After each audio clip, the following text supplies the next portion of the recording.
अखिलेश यादव 9 साल के थे। राजनीति या इश्क नहीं समझते थे।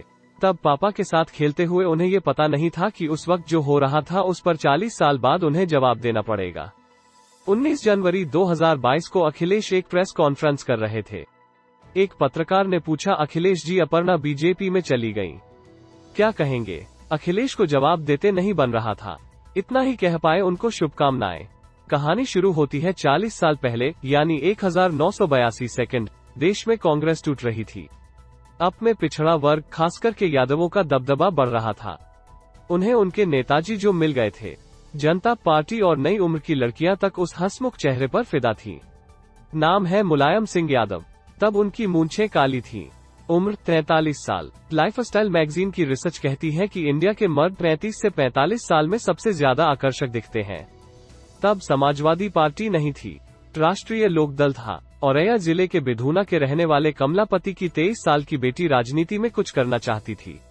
वो गोल मटोल स्वीट सी दिखने वाली लड़की कुछ राजनीतिक कार्यक्रमों में आई। उसी दरमियान मुलायम की आंखें उससे टकराईं। उस लड़की का नाम है साधना गुप्ता। तब क्या हुआ और क्या नहीं, सिर्फ एक ही शख्स जानता था। उनका नाम था अमर सिंह। अब वो नहीं रहे। कहानी आगे और मजेदार है। पहले आप एक सवाल का जवाब दीजिए। मुलायम की इस कहानी के कुछ पन्ने सुनीता एरोन ने खोले थे। एक राइटर हैं सुनीता एरोन। इन्होंने अखिलेश यादव की बायोग्राफी बदलाव की लहर लिखी थी। इसमें कुछ पन्ने उन्होंने मुलायम की लव स्टोरी पर खर्च किए थे। सुनीता एरोन के मुताबिक शुरुआत में साधना और मुलायम की आम मुलाकातें हुई। मुलायम की मां की वजह से दोनों करीब आए। मुलायम की मां मूर्ति देवी बीमार रहती थी। साधना ने लखनऊ के एक नर्सिंग होम और बाद में सैफई मेडिकल कॉलेज में इलाज के दौरान मूर्ति देवी की देखभाल की। गलत इंजेक्शन लगाने से रोकने पर इम्प्रेस हुए मुलायम, सुनीता एरोन लिखती हैं, मेडिकल कॉलेज में एक नर्स मूर्ति देवी को गलत इंजेक्शन लगाने जा रही थी।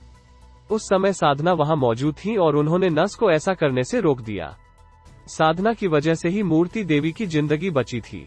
मुलायम इसी बात से इम्प्रेस हुए और दोनों की रिलेशनशिप शुरू हो गई। तब अखिलेश यादव स्कूल में स्टूडेंट थे। 6 साल तक अमर सिंह ने मुलायम की लव स्टोरी छिपाए रखी। साल 1982 से 1988 तक अमर सिंह इकलौते ऐसे शख्स थे जो जानते थे कि मुलायम को प्यार हो गया है। उन्होंने किसी से कहा नहीं। कहते भी कैसे? मुलायम के घर में पत्नी मालती देवी और बेटे अखिलेश थे। साल 1988 3 चीजें एक साथ हुई। अखिलेश को साधना ने थप्पड़ मार दिया तो मुलायम ने उन्हें पढ़ने के लिए दूर भेज दिया। कारवां मैगजीन में नेहा दीक्षित ने इस कहानी पर लिखा था। उन्होंने बिना नाम छापे परिवार के खास लोगों के हवाले से लिखा। साल 1988 में पहली बार मुलायम ने ही अखिलेश को साधना गुप्ता से मिलवाया। तब वो 15 साल के थे। उसी वक्त अखिलेश को साधना अच्छी नहीं लगी।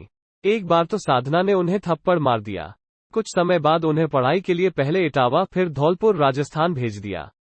कहानी अभी खत्म नहीं हुई है मेरे दोस्त। यहाँ होती है विश्वनाथ चतुर्वेदी की एंट्री। विश्वनाथ चतुर्वेदी कहानी में अजीब किस्म के कैरेक्टर हैं। इन्होंने कुछ ज्यादा नहीं किया, बस मुलायम की जिंदगी के जितने पन्ने दबे थे उन्हें उखड़वा डाले।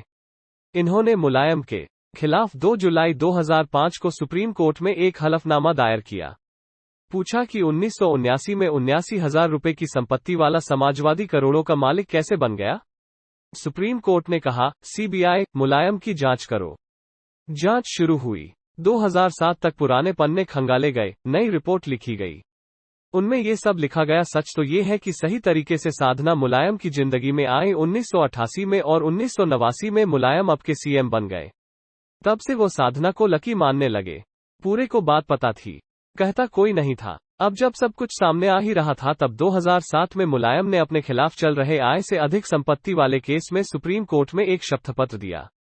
इसमें लिखा था, मैं स्वीकार करता हूं कि साधना गुप्ता मेरी पत्नी और प्रतीक मेरा बेटा है। अब डर जगा कि समाजवादी पार्टी का एक और उत्तराधिकारी पैदा हो गया। लेकिन कहानी यहां भी खत्म नहीं होती। अखिलेश अपने पिता से काफी नाराज थे। मुलायम ने अकेले लड़ाई करके विधानसभा चुनाव 2012 जीता और गद्दी दे दी अखिलेश यादव को। बोले, ले बेटा संभाल। 19 जनवरी को जब उसी साधना की बहू अपर्णा यादव ने बीजेपी का झंडा थामा तो लोगों ने पूछा, क्या अखिलेश संभाल नहीं पा रहे हैं? फिलहाल वो इतना कहकर निकल गए कि उन्हें शुभकामनाएं। हालांकि सबको पता है अगले 49 दिन यानी 10 मार्च तक उन्हें 40 साल पुरानी लव स्टोरी दर्द देती रहेगी।